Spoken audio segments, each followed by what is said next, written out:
So saya pun ada mindset masyarakat, saya kata oh mahal lah kan. Tapi masa tu dalam keadaan terdesak, saya kata kata mama pakai Alora Pants kan.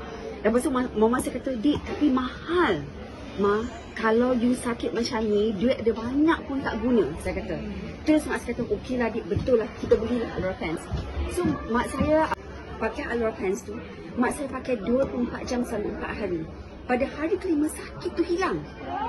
Jadi saya tengok mak saya seperti diberi peluang kedua dalam kehidupan dia. Sebab saya nampak mak saya macam mana dia merana selama 20 tahun.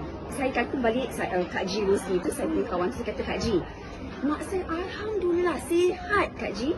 Kalau tidak dia kalau nak recover, nak baik daripada sakit tu, nak recover, nak bounce back tu at least kena 2 weeks. Saya tahu macam mak saya sakit, nak naik kereta pun kalau ada macam lubang kecil pun tak boleh, sakit dia terasa. So bila saya cuba balik Kak Ji Rosli, sebab dia pun baru, dia bawa upline dia, RCA Rose lah.